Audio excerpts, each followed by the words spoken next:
Hey boys and girls, Hello. Dr. Ken and Neisha here for Sunday Night Live. Sorry, that was kind of cheesy. It was her idea. So, look how Neisha's grown. I'm sitting on pillows. 2 pillows. Freaking dogs, I swear, they know when we're doing something. Hey, stop it. What's wrong with you?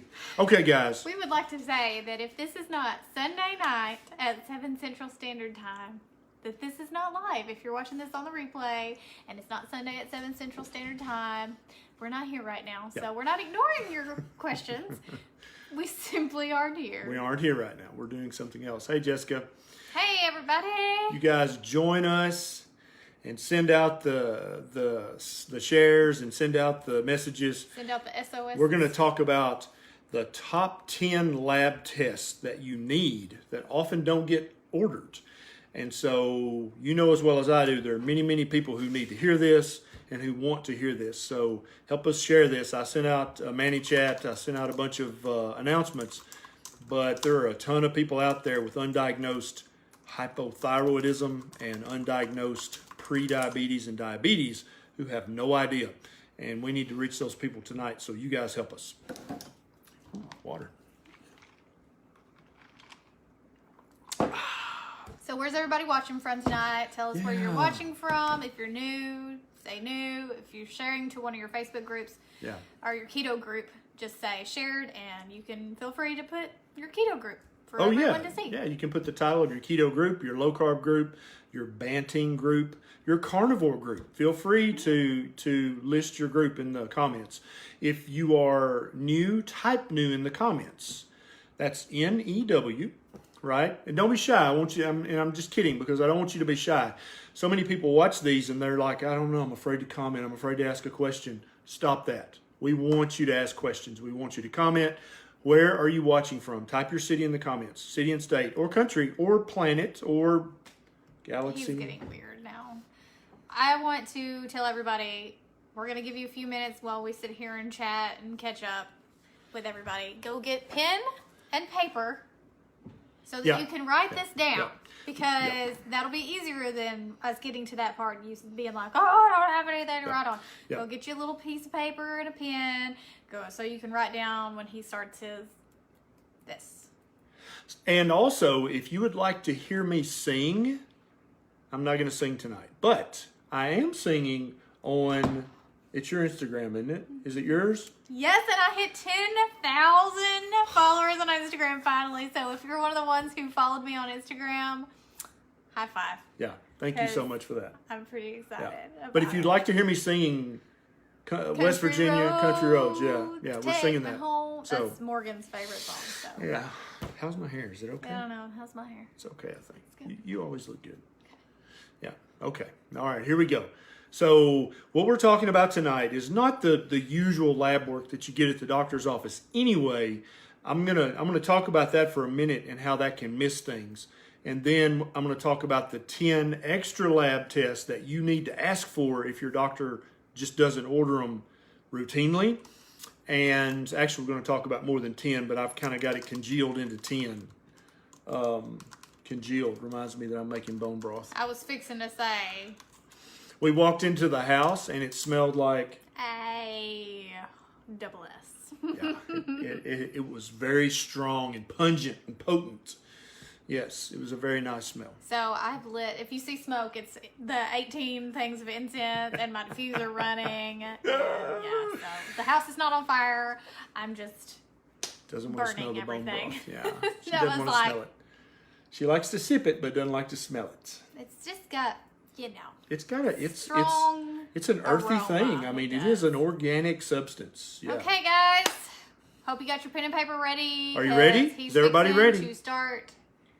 Baby shark doo doo doo doo doo. Baby shark doo doo doo doo. Sorry. Where did that even Baby come from? Shark doo doo. There's a bunch of people going, I hate you right now. Okay. I don't even know what that is. You don't get it? I don't. What is Baby Shark from? I don't even know. It's okay. I don't know. It's a nursery rhyme thing. I've never heard Baby Shark. It's old, but it's making a comeback. Oh, okay. All right. All right, here we go. So let's talk about this. So you think I should talk about the annual checkup and how that can miss things first? Should we go over that? Yeah, sure. Okay.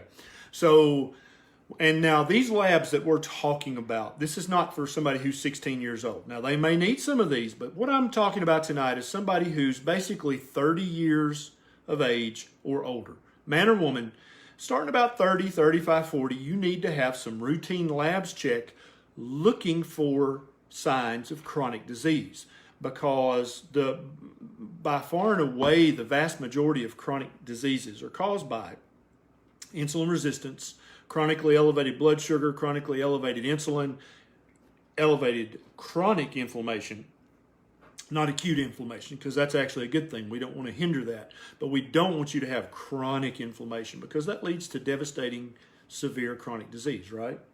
Okay. The dogs are taking a nap or something. They're not making any noise. It's weird. Don't. Why would you say that? Okay, guys. If you share this in one of your groups, type share it in the comments so we can thank you, because we really, really do thank you for that. And if you are a patron, type patron at the beginning of your question so that we see that. If you are a subscribed fan to the page, you can now do that now. You can subscribe as a fan. Oh, Marlissa is a supporter. So, hey, thank you so much, Marlissa. You get a badge now. Yeah, you get a badge. And then we're going to start going live twice a week in our private Facebook group for patrons and for Facebook supporters, fan supporters. And so we're going to go live Monday at 6 or 7 p.m. Central Standard Time, and then Friday about 11 a.m. or noon, somewhere in there. That way, if you work shift work, you can at least catch one of them live, because what we want to do for our patrons and for the fan subscribers on Facebook is we want you to get every question answered that you have. I want you to know everything I know and everything Neisha knows, okay? And in order to do that, we're going to start going live twice a week so you guys have more opportunities to ask questions. How's that? Sound good? All right. So if you're 30 or older, 35, somewhere in there, once a year you need to be going to see your doc. Let him check you out. What? Somebody got banned from Dr. Berg's page because they shared your video. And they banned you? Yeah. Wow. That's okay. That hurts my heart a little bit. I thought. Shut up. Okay, sorry. Anyway, Proceed. I'm kind of hurt. Are a you little. not? I'm not hurt. It's okay. I understand, Doc. It's okay. Well, you just keep going. Sorry, you're distracting I should not me. have said anything. You're right.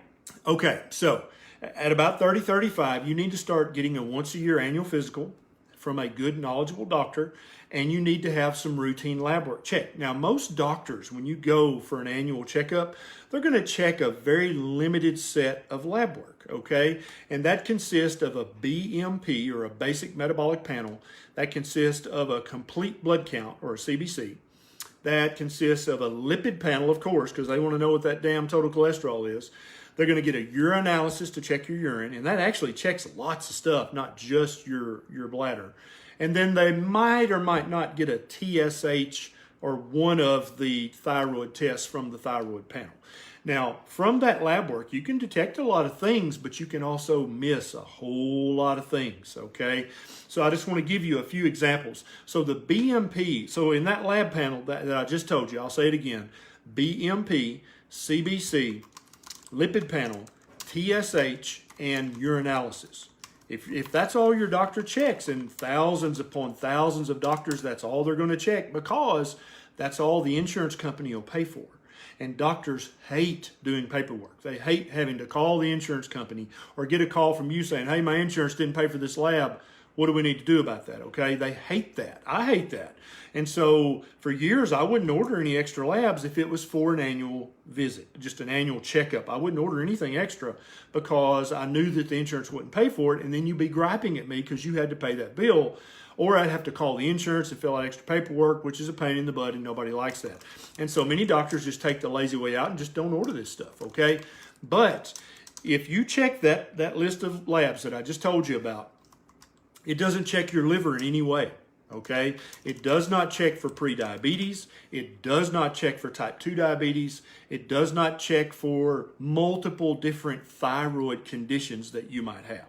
Okay, and here's why. The BMP checks your kidney function, and it checks your electrolytes, and a fasting blood sugar. okay? So you can have severe fatty liver, and it won't show up on that panel at all. Your doctor will be blind to that. He won't know, okay? You could have prediabetes or type 2 diabetes, and if you're fasting for your blood work, your fasting blood sugar will be normal for most people until you have severe type 2 diabetes. And so prediabetes, insulin resistance, and early type 2 diabetes and prediabetes can hide from this panel. Your doctor will have no idea, right? And a lot of doctors, even if your blood sugar's 2 or 3 points high, when you're fasting, they'll be like, it's not bad. We'll just check it again next year, okay? And that's huge. That's a big deal. What you don't want to be happening is the damage, the daily severe permanent damage that comes from being an insulin resistant or being pre-diabetic or being an undiagnosed type 2 diabetic. That's the beginning of chronic disaster if you don't know that you have that, so you can start correcting your diet and correcting your lifestyle, right? And so that's the panel. Now also, if he checks any thyroid at all, he's going to check a TSH, a thyroid stimulating hormone. You can have severe Hashimoto's and your TSH be normal. Yeah. You can have pretty severe hypothyroidism and have a normal TSH. Okay? So if you're having symptoms of any of these, if you're having chronic fatigue, if you're having weight gain for no reason, or you're having you just can't lose weight no matter what you do, if you're losing the outer third of your eyebrows, if you don't sleep good at night, if you've lost your desire for life, for hobbies, if you've lost your desire in the bedroom, none of those things are normal. None of that's normal. That's not normal. If you're 30, 35, 40, 45, 50, 55, 60, 65, if you're living a healthy life and eating a healthy diet, those symptoms are not normal. So if you're having those symptoms, you need to speak up and tell your doctor. There are certain questions that doctors hate to ask patients. You know what they are? No. How are you sleeping? Doctors hate asking that question, because if you say, Doc, I'm sleeping like crap, what's he going to do? He's either going to have to give you a habit-forming sleeping pill or ignore the question. So doctors just don't ask that. Doctors hate to ask you, how's your energy level? Because if you say, Doc, I'm tired all the time, I got no energy, I feel terrible, what's he going to do about that, right? Unless he practices bioidentical hormone optimization, unless he knows about these other labs, he doesn't want to know the answer to that question because he can't do anything about it. Does that make sense? Another question most docs hate to ask is, how are things in the bedroom? Because if you say, oh, dude, I could care less if I ever do anything in there except sleep again, and I'm not sleeping worth a damn either, he didn't want to know that. Because if you tell him that, what's he going to do about it, right? He can give you, if you're a woman, he can give you an estrogen pill that's going to increase your risk of breast cancer, but other than that, he's out of bullets for his gun. And so most docs hate to ask those questions, but those are the 3 most important questions a doctor can ask you, other than obvious symptoms, like if you've got a bone sticking out or blood squirting, that's obviously important. But how's your energy level? How are you sleeping? How are things in the bedroom? If the answer to those questions are negative, that's a sign of chronic disease. That's a sign of low hormones. That's a sign of a problem that needs to be explored. And so now let's talk about the top 10 lab tests that you need to ask for in your annual exam so that you can catch chronic disease before a lot of damage is done. That's pretty good, right? Hey. In some countries, fun fact for you, right, there's the eye roll. I just love you. You're so sweet. Because I know that you roll your eyes with love. I know. Yep. I know you do. I know. All right. And these are sort of in a particular order, but in no particular order. Yeah. So, because I made this list in a hurry, and so I may have got one out of order, but it's pretty close to being in order. Is there a number 10? We'll make up a number 10. Okay. All right. Number 1, first and foremost, is you need to ask for an A1C. Every year, you want an A1C. Okay, because that is the test that's going to tell you if you are a pre-diabetic or a type 2 diabetic. Without that test, you could have an A1C of 6.5, which is terrible, and go to your doctor for your annual checkup fasting and have a normal fasting blood glucose level. So your doctor's like, oh yeah, you're in great shape, I'll see you next year. Meanwhile, you over here with pre-diabetes or type 2 diabetes and you have no idea. So ask for an A1C. That's test number 1. Okay? And the result of that needs to be less than 5.6. If it's 5.6 or above, you are either pre-diabetic or a type 2 diabetic, depending on how high it is. If it's 6.5 or above, you're a type 2 diabetic. It's time to get dead serious about your health. Otherwise, bad things are coming for you, okay? So now if you've thought of somebody while you're watching this that really needs to know these 10 lab tests, I think you can click the share button and then you can click on a bunch of friends' names and invite them, because, I mean, how many of your friends have prediabetes and don't know it? That would suck really bad. If you're fond of your friends, you need to invite them so we can talk about this and so they can write this list down. Number 2 is a C-peptide level, okay? C-peptide is a protein that's made by your pancreas as your pancreas makes insulin.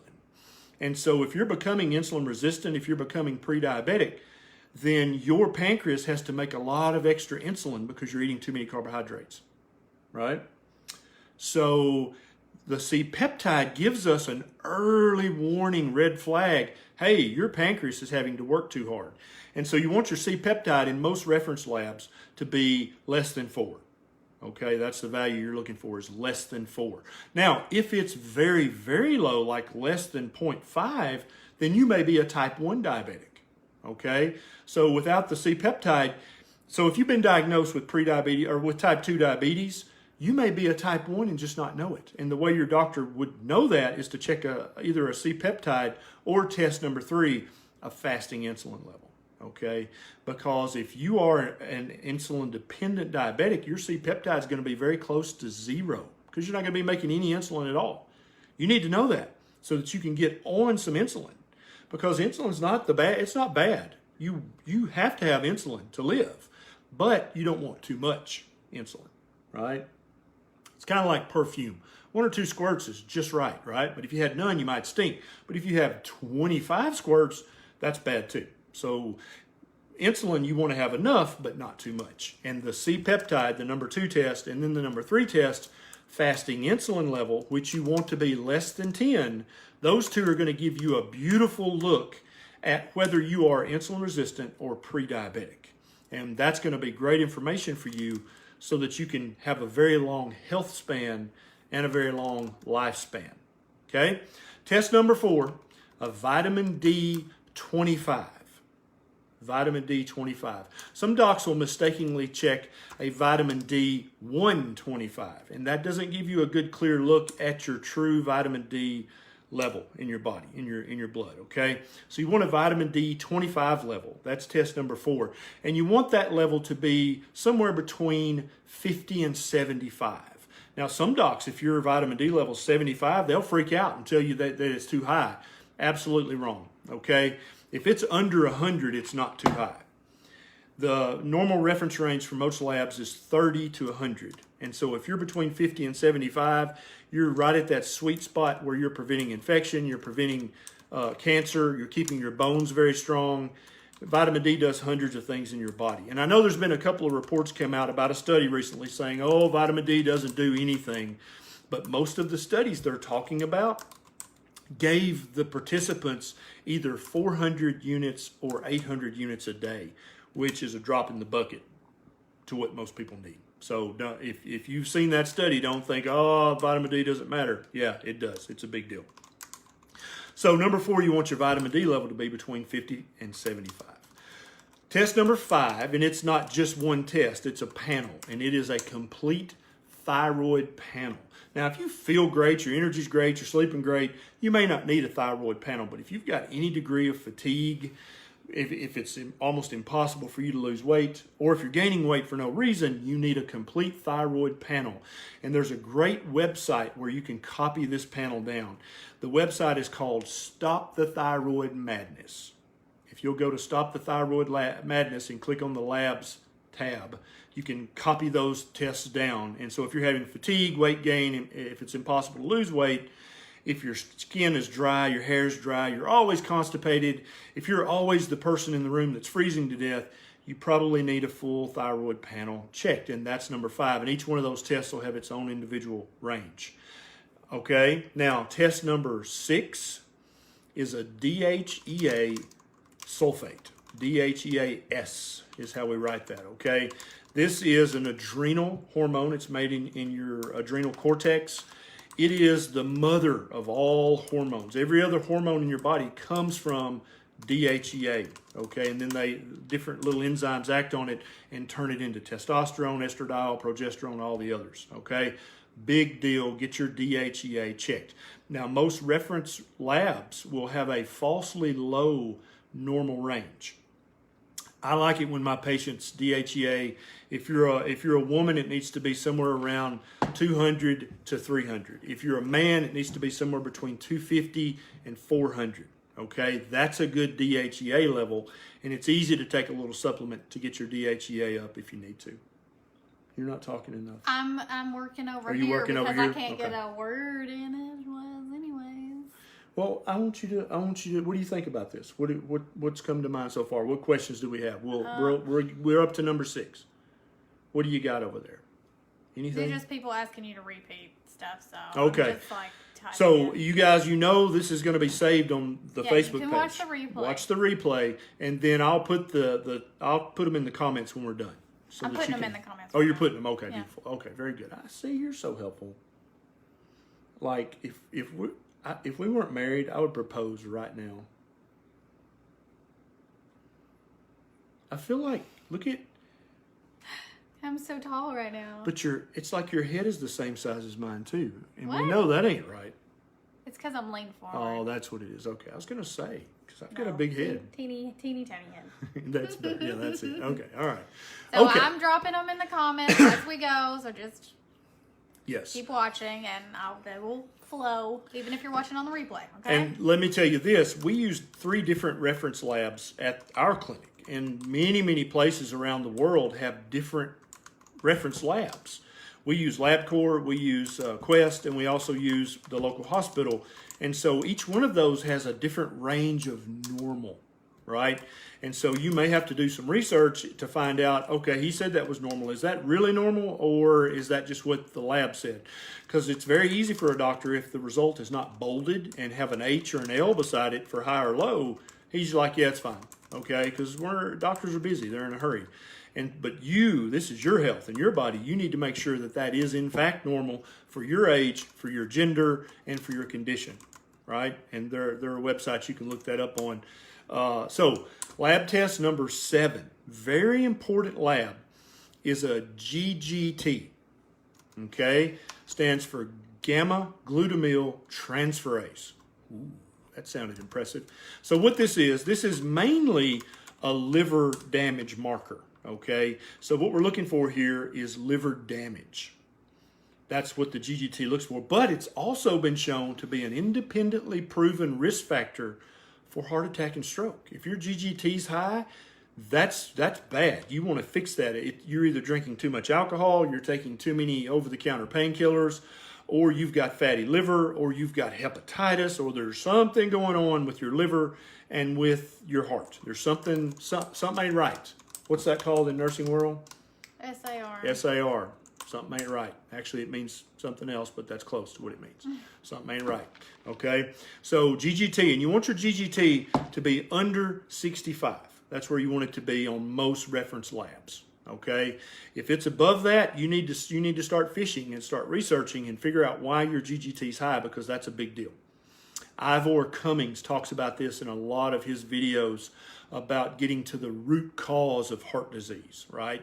And he's shown and there are several different studies that show that a GGT level that's elevated is a risk factor for heart attack. And so you don't want that. If it's high, you need to find out why and fix it, okay? So number 7 is a GGT. Number 8 is a homocysteine level. Homocysteine, okay? Very important marker of some vitamin deficiencies, but also a marker of chronic inflammation. Very important, okay? Homocysteine, and for most reference labs, you want it to be under 9 for most people, okay? You'll have to check with your reference lab and then also your age, your gender, and your condition.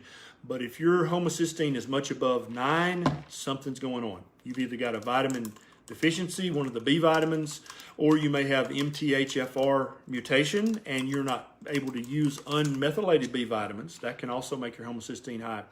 But that's an important marker, okay, is homocysteine. Number 9 is and this is a panel, this is not just a lab, it's a hormone panel, okay? So if you're 40 or older and things aren't great, you have no desire in the bedroom, or you just have no desire for hobbies, you know how used to you're like, man, I can't wait to work on this thing in the wood shop or make this craft in the basement, or I can't wait to go on this trip to this place that I love. If now, lately, for the last few years, you're just like, yeah, I just want to sit on the couch, then you need a hormone panel, okay? Because it's very common after the age of 40. And for some people, even younger, I've found people on certain chronic medications who have low hormones in their 20s. And so if you're chronically emotional for no reason, fatigued for no reason, you can't sleep good, you need this hormone panel, okay? For men, it's going to be a free and a total testosterone, an FSH, and an LH. That's going to be a great starting place for the average man. And if you're older, then you might need a sex hormone binding globulin, or a SHBG. Okay, that's a good test too as you get older, 40s, 50s, 60s, 70s, because sometimes it'll bind up too much of your sex hormones and it'll give you an effective deficiency even though your free and total number may be normal. Okay, so for men, testosterone, free and total, sex hormone binding globulin, LSH, FSH, LH, FSH, yeah. For women need a testosterone level, yes. Testosterone is not just a male hormone. That is a myth. That's a big fat medical lie. Men have 12 times as much hormone on average, testosterone, as women. But women absolutely have to have their testosterone if they want to feel their best. Okay, so for women, a testosterone, which would just be a total testosterone, an estradiol level, a progesterone level, a sex hormone binding globulin, an FSH, and an LH. Okay? And if you're missing some of these, don't fret. We're going to have it in the comments, and you can also watch the replay. And also, if you're like, oh my God, Aunt Hattie or Uncle Joe, they need to hear this, you can share this on your Facebook page, right? Or you can just send them a private message with a link to this video so they can watch it later, because I'm going to leave it on the page so you can watch it later or share it later. All right, so that was number 9. Now, number 10 is actually, I'm going to talk about a panel and another lab, okay? You ready? The panel is a complete metabolic panel. Because remember, your doctor is going to order a basic metabolic panel, a BMP, but you want to ask for a CMP instead. It checks for everything that the basic metabolic panel checks, but it also checks several extra tests for your liver function. And so if there's any concern at all that you might have fatty liver or any kind of liver inflammation, then you need a CMP, not a BMP. Okay, got that? Complete metabolic panel. And it has everything the BMP has plus more. Okay, and so I think in some hospitals, they call one Chem 7 and the other a Chem 10 or a Chem 12. I think that's how it's referenced in some countries. But that's what you want. You want the big one, not the little one. And then finally, also number 10, I just threw this in there, is a high sensitivity CRP or a cardiac CMP. Different labs call it different things, okay? So an HS CRP or a cardiac CRP, and that stands for C-reactive protein. And that's just an overall indication of inflammation in your body. Now, CRP can be misleading or confusing for some doctors because any inflammation can raise your CRP. If you've got an infected toenail or if you had a sinus infection last week, your CRP can be elevated. But what we care about is chronic inflammation. We're trying to make sure you don't have any chronic inflammation, and that's one of the tests you're going to check, okay? Now, you know what? I'm going to give you a bonus test. I'm going to give you a bonus test to ask for too. It's another great marker for heart attack risk. It's a great marker for inflammation, and it's also a marker for your iron status in your blood. You ready for it? It's a ferritin, Ferritin, a ferritin level. That's going to tell you your iron status in your blood. It also gives you inflammation feedback. If you have chronic inflammation, it's going to be elevated.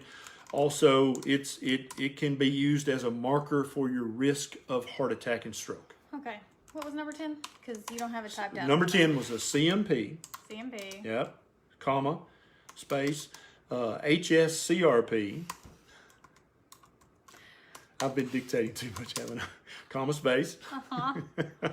Ferritin level. Yeah. Ferritin. And so with that panel of tests, in addition to the other stuff, references. not all, they're way different for every reference lab. Okay. So you'll just have to look on your reference sheet and see what's considered normal, then do some extra research and make sure that that is indeed normal. I don't know if I spelled ferritin right, so I'm just like, don't give me any crap if I didn't. Can you change it? So how'd you spell it? Ferritin. Close enough. Close enough. That's actually right. Is it? Yeah. Job. Give me some. I'm a terrible speller. Oh, okay. So that's the list. Now, if you have any questions about these lab tests, what they show, what they should be, how you fix them, or any other lab tests that you thought should have been in the top 10, leave your questions in the comments, and we're gonna hang around with you guys and answer some questions. Have you seen any good ones so far? No. Not a single good question. I haven't been. Look.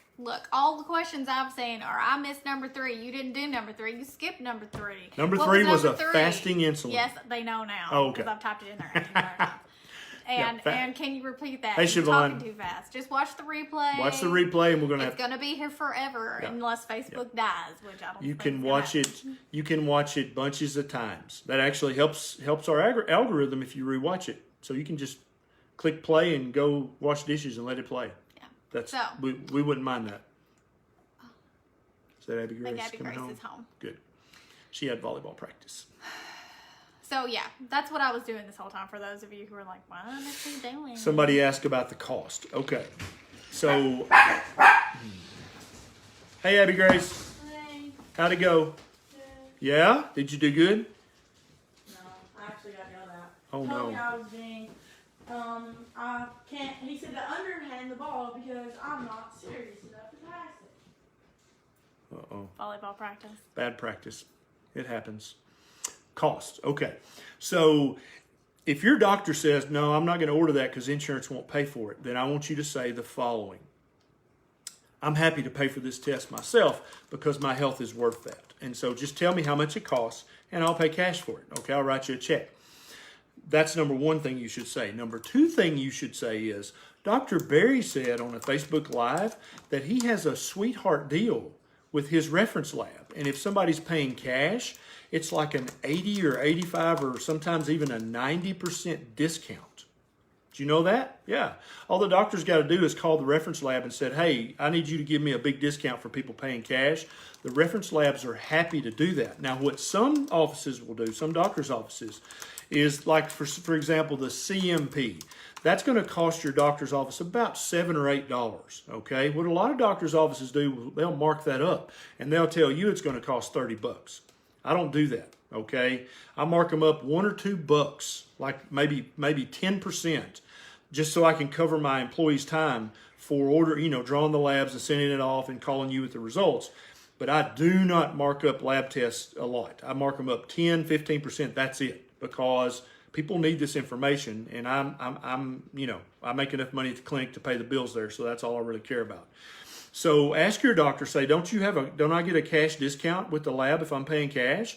And if he says, oh, no, it's the same price, then that's bull.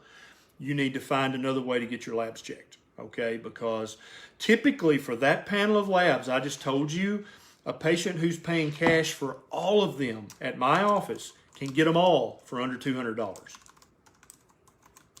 That's right. And now if they charge the insurance price, that's going to be about $1,200, $1,500 worth of labs. But if the doctor will give you the cash price, you can get all those labs for under $200. And once a year, I promise you it's worth it to know the answers to those tests after you're 30, 35, 40 years of age. Because ain't none of us getting any younger. And the sooner you catch chronic disease and nip it in the bud, you know what that's from? Nip it in the bud. Anybody? Who knows what that's from? That's a reference to an old TV show that I only saw on the reruns. It's way before my time too. It's black and white. Anybody know? Anyway, you want to nip chronic disease in the bud before it gets out of hand, because if you don't watch it, you'll wake up and you'll be 35, 40, 45, 50, 55, and you've got kidney failure, liver failure, type 2 diabetes, severe hypothyroidism. You're like, what the heck? Where'd that come from? I thought last year I was healthy. Now I have all this chronic disease. And this is how a lot of times you've probably heard friends say, no, I've been fine. My labs have been normal for years. All of a sudden I've got fill in the blank. Well, that's probably because their doctor's just been checking these very limited labs that insurance will pay for. And he hasn't been checking this full panel that you need, so things get missed, right? People can have severe adrenal deficiency, have a super low DHEA, have no idea other than just chronic fatigue and not feeling good. That's really the only symptom you're going to have. And so if you don't check a DHEA, which is number 6, you just won't know. You won't know what's causing your chronic fatigue. You'll think that's just how you're supposed to feel at 40, 45, 50, 55. And let me tell you, if you don't feel pretty darn good every day, that's not normal. Okay, that's why we espouse the ketogenic way of eating, because it helps you feel better. That's why we espouse being active, because it makes you feel better. That's why we espouse very good sleep hygiene and getting your sleep, because it helps you feel better. And when you take care of all 3 of those areas and take a few key, limited, inexpensive supplements, you should feel good every day. Unless you're sick or unless you fell down the stairs, you should feel good just about every day. Right? I'm a little busy over here. I feel like you're just not talking a lot tonight. Yeah. Well, you're doing just fine. Isn't that weird? Like he doesn't need me to be in this video. Whatever. I do need you. I need you. Yeah, everybody got your reference. Oh, they did. Okay. Yes. Andy Griffith. That's right. Yeah. Barney Fife, Deputy Fife, used to say, Andy, You better nip it. you better nip it in the bud. That's right. Yeah. That was a terrible Barney Fife impersonation. How you doing? My neck hurts. Sorry. I'll rub it. Any questions? Any questions about these labs? Testosterone. Can you go into more depth about the hormones? Yeah. Like in specifically anything? Yeah, all of them. Like talk So, about for men and for women. Your and we're going to call them gender hormones, because I hate sex hormones. I hate calling them that, because it's not about just sex. Everybody thinks testosterone's about sex, and it ain't about sex. Sex is on the list, no doubt, but that is not even my primary reason. The reason I want you to have your hormones optimized is to keep you from having early dementia, to keep you from having an early heart attack, and to keep you from laying on the damn couch all the time and not doing any of the things you used to enjoy doing. That's what low T leads to. That's what low hormones lead to, okay? So in men, in men and women, your hormones max out at about 20. Somewhere between 18 years of age and 22 years of age. That's the highest your hormones will ever be in your life. And then they start to do this as the years go by. And so here's 20, okay? And then there's 30, 40, 50, 60, 70, right? And so part of getting old, you're not getting old, it's just that your hormones are leaving you, okay?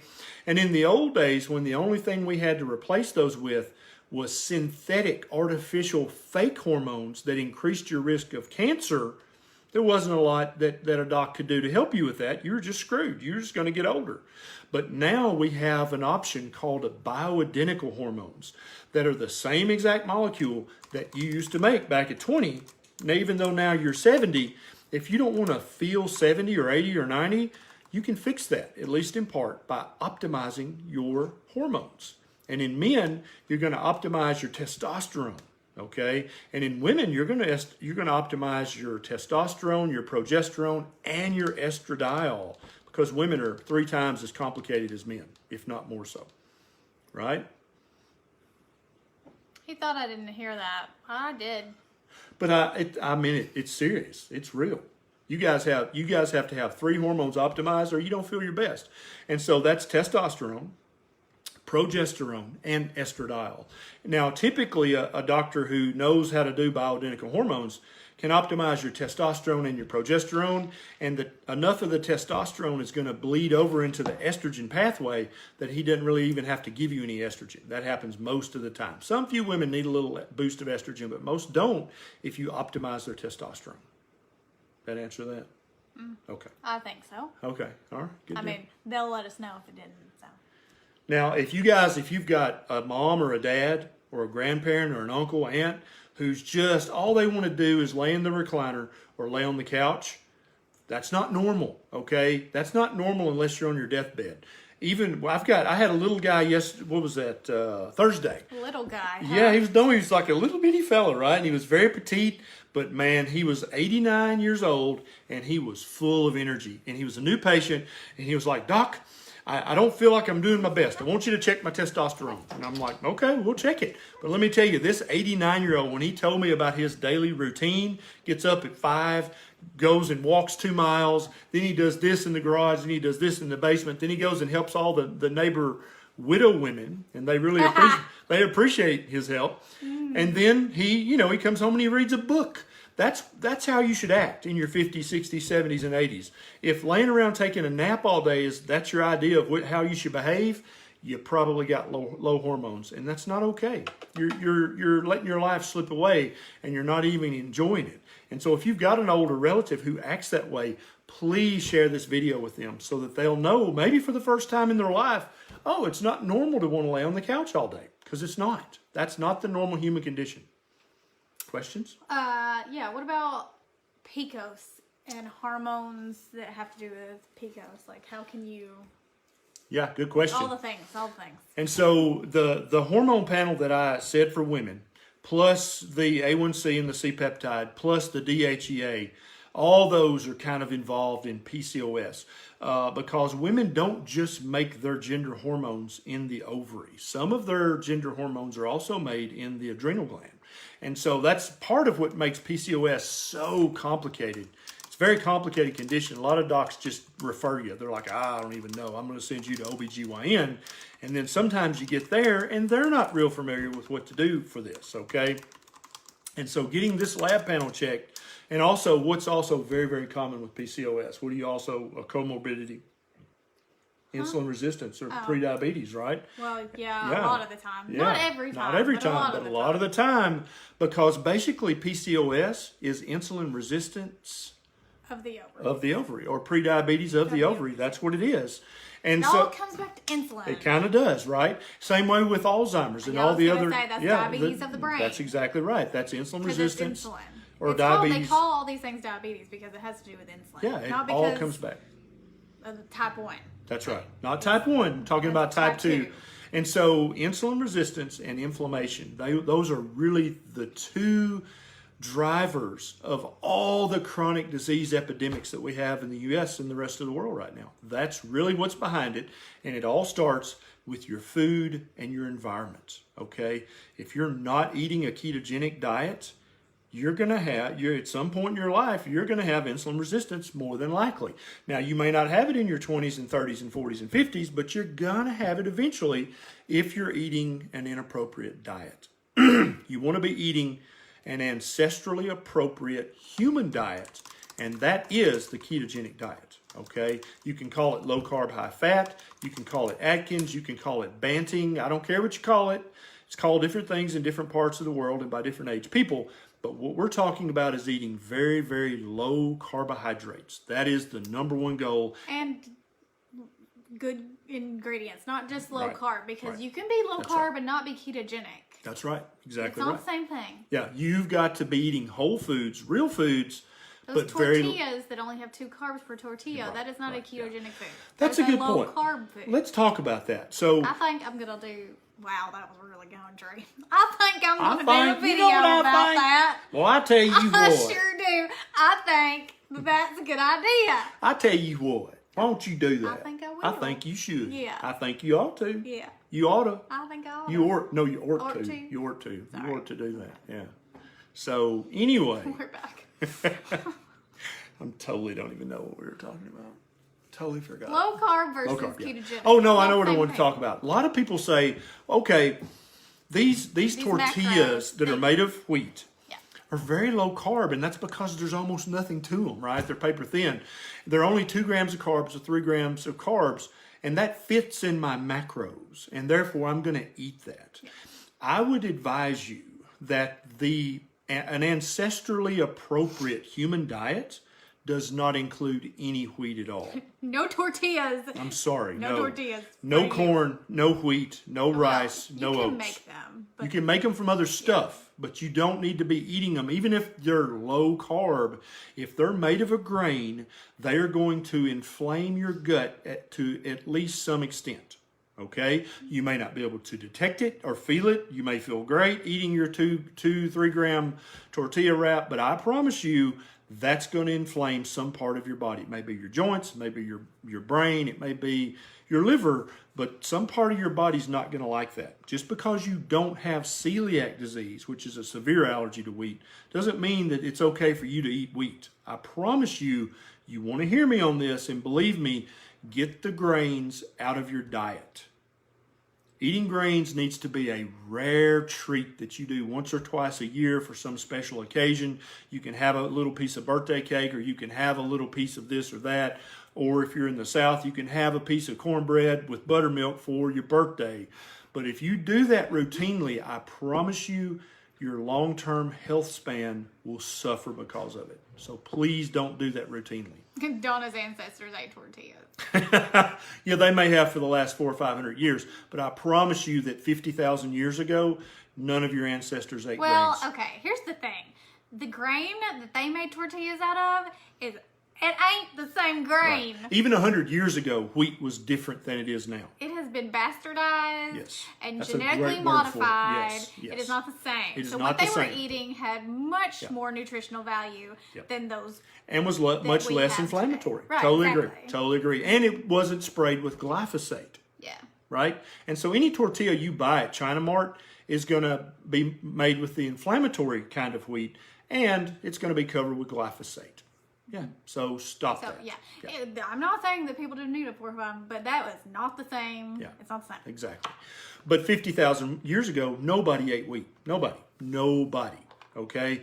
And so here's the thing you got to understand. We've been on this planet in our current form, DNA-wise, and we've been Homo sapien for 200,000 years. Okay? But only for the last 200 years have we eaten all the grains that we eat now. Okay? Grains a few hundred years ago were something that poor people ate to keep from starving to death.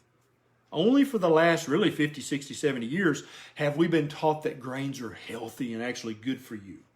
Used to, that's what poor people ate to keep from starving to death. Okay? Now we're taught that, whole grains are good for you. No, that's bullcrap. Okay? No, it's not. Whole grains are not good for you in any form. So please try to limit your grains.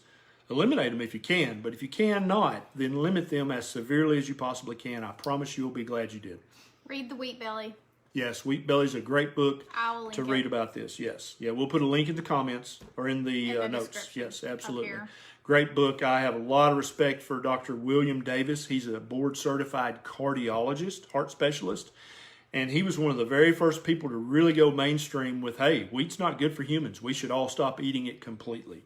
I totally agree with him on that. Now, he and I disagree on a few things, but overall, I totally agree with his stance on wheat. Stop eating it. Yeah. Yeah. There's mold in wheat too. Oh, There's just bad things. It's in just it. not good. It's not good. I promise you don't need it. But if you're new, just we get it. You can't go 100%. Like if you've been eating the low carb tortillas, that's fine. But eventually, the whole goal of the ketogenic diet is to eat whole foods that Right. haven't been processed. Real food. That's right. Yep. And Kim Howerton, she made a great point the other night, and I've actually said this about cigarettes before, and I want to talk about that for a second. But first, what's Kim's group? If you guys want a really great, friendly, happy, helpful keto group, She's trying to do her own group now on her page. If you want to join her page, she has a page. The Ketonist. The Ketonist. Ketoni. It's the ketonist, hedonist, ketonist. Okay, so Keto. NIST. Yes. Got it. Okay, yeah. Kim Howerton. So here, she said the other night, so many people feel like if they're going to convert to the ketogenic way of eating, they have to go and clean out their kitchen, in which that you can do that. There's two ways. You can either just eat up what you got, and then as you replace it with keto foods. But if you want to go gung-ho and throw everything away, so many people are like, that's such a waste of money, okay? And I've had this conversation for years with smokers. And I tell them, look, you're smoking a pack a day. Do you think you can get by on 15 cigarettes a day? And they're like, well, yeah. I'm like, okay, so every time you open a pack of cigarettes, take 5 out and throw them away. And immediately they're like, what? What? And I'm like, well, think about it. Are you wasting money by throwing those 5 cancer-causing poisonous cigarettes in the garbage? Or are you saving money? I guarantee you none of those people really threw those cigarettes away. But maybe not. But maybe not. But my advice was still sound. It's like, it's good advice, but I'm telling you, did nobody go home right? and Think throw those about cigarettes it. in And the so trash if you can? go into your kitchen and you throw away all of the slow poison garbage that's in your kitchen, are you wasting money long term, or are you saving money? Here. Think about it. Let me just put this out there. It's fixing to be the holiday season, and there's going to be all kinds of food drives. So if you're the kind of person that is like, I don't care, I'm not throwing food away, that's waste of money, and mama didn't raise me like that, then just put it in a box. Yep. Take it to a food drive, because they're fixing to come up, and Yep. there's going to be plenty agree. of them, and Yep. they need lots of food. Yes. People just don't do that much anymore. So Yeah. if Eating you can't garbage throw it away, is better than starving. Totally agree. Totally agree. So if you're faced with starvation or eating bread, eat bread, because I don't want you to starve to death. But if you can do better, you need to do better, and that's a great idea. Just sack it just all up because and take I know it to the some food people, drive. it's like, I can't throw money away. I just can't do it, and That's a good idea. that's okay. If you have a poor neighbor, say, hey, Or I they wanna- got a I lot want of you kids. to have all this. Yeah, they got a bunch of or kids. You've Here, got I a want- church yep, that yep. there's tons of churches that take food all Absolutely. year long. So Yeah, I there's a think place that's- to put it. it's If a good you strategy. can't throw it away because you think that's wasting money, I get it. Yeah.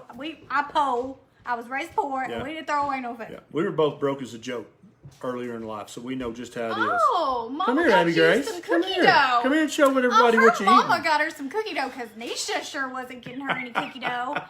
No, ma'am. Don't be shy. Be proud. Come over here and show it off. Oh, wrong. Oh, okay. She's not prepared for video. Let the record show we didn't buy that. All right. Any good questions you see? Let's answer some questions. Okay. Everybody's saying, yeah, food pantries. Yeah, food pantry's a great idea because I'd rather those people eat grains. Sorry, Vernon, if you don't like this video. What did Vernon Okay. say? This might as well be a video and not a live. I'm so sorry. I think we're answering What does that even questions. mean? I don't know. I don't know. Okay. Gave my neighbor honey. Yeah, that's fine. Yeah. Is keto good for prostate cancer? Good We question. had this question Yeah. at the live that he did at McKinsey about Yeah. prostate health. Yep. And so prostate cancer is cancer, duh, right? It's a carcinoma. All cancers love sugar. All cancers grow and flourish best on glucose. That's what they love to burn. Some cancers can burn ketones. That is true for energy. That is true. But all cancers, to my knowledge, I have not seen a single cancer that doesn't flourish better in a high glucose environment than flourishes in a ketogenic state. Okay? So I'm not saying at all that you can cure your prostate cancer by eating keto. But I am telling you that prostate cancer wants you to eat lots of glucose, because that's how cancer cells can multiply the quickest, is if your blood's full of glucose all the time, the cancer's going to thank you for that. Make sense? And that's the same with all cancers, okay? Any cancer that is a growth, that is a tumor. And some of the bone cancers are a little bit different. Some of the leukemias are different from that because they're not truly a tumor, right? But any cancer that's a tumor, from a brain tumor to a prostate tumor to a skin cancer, that cancer wants you to eat lots of foods that break down into glucose, and those are carbohydrates. That's what the cancer wants you to eat. So keto is going to make that cancer not nearly as happy to be in your body versus somebody else's body if you're eating keto. Sorry, Vernon, that it's like a video. I feel bad for Vernon. Oh, me too. Real bad. Yeah. What is a good cold keto drink during chemotherapy? Water.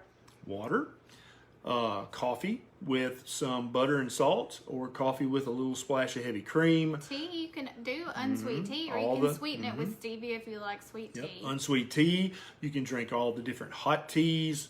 You can drink She wants bone a broth. cold. I'm making some bone broth right now. She You can said make. cold though. Oh, cold. Yeah, well, I guess you could. Ooh, that'd be kind of gross. Never mind. No. You don't want bone broth cold. But yeah, any tea, any coffee, any water. You can put a splash of any of the sugar-free powders in your water. Don't use the full serving size. Just put just enough to knock the water flavor off if you don't like water. But just think, 50,000 years ago, what did our ancestors drink their entire life? Water. That's what they drank their whole life. Okay, when they were weaned off the breast, they drank water. That was it, and they liked it. They liked it just fine. True story. What else? Is keto okay for people who've had a heart attack? Oh, absolutely. What caused your heart attack was not This- eating fat. Okay, but let me just finish. here, Okay, go ahead. My heart attack was not from being overweight. It was said it was hereditary.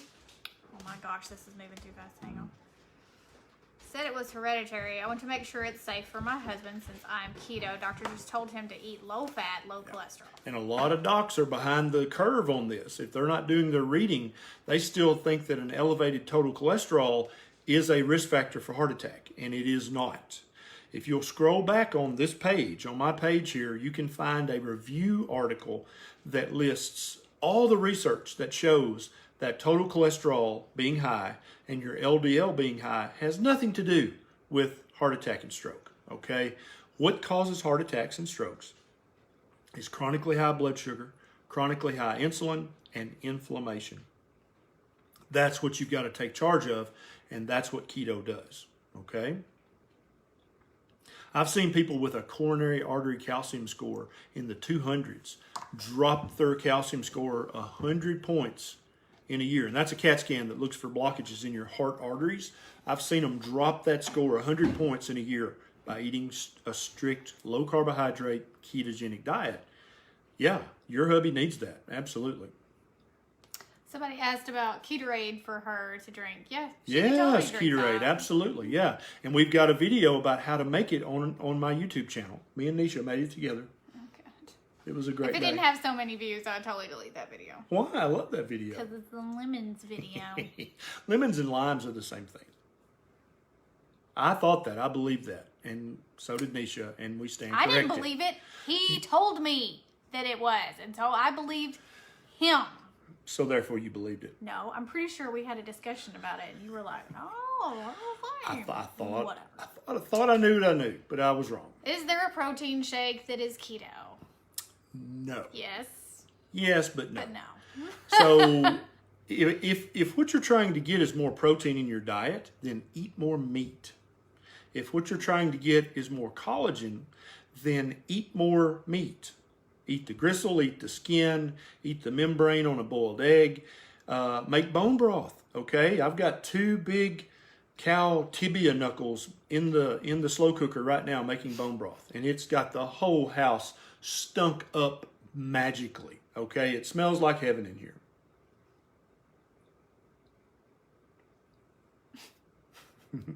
I do not agree with that. She doesn't My like half of the house smells like heaven because I've got Yeah. 18 sticks of incense burning. Yeah, but bone broth is full of all those things that you're trying to get. Fatty meat with the gristle, with the skin, with the if you eat ribs, don't peel the membrane off the back. Eat that. That's pure collagen.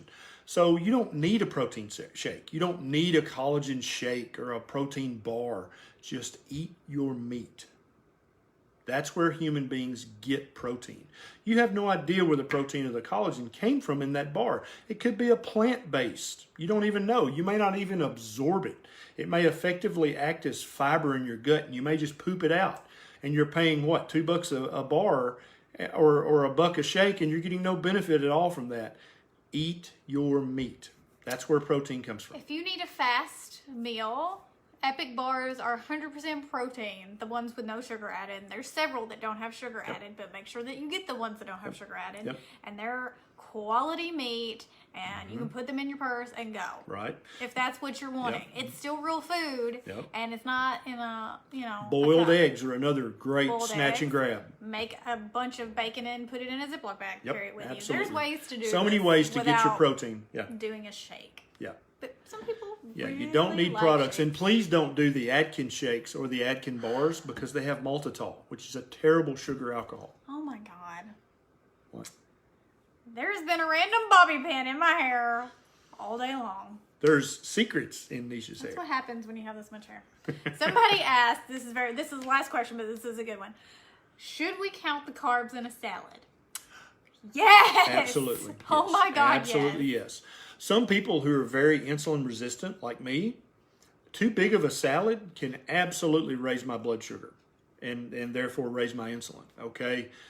Very few people need to eat or can eat 7 to 10 cups of salad a day. We don't need that, okay? If you like salad, you can have a salad, but you have to count those carbs. Yes, sir, yes, ma'am, you do. Okay.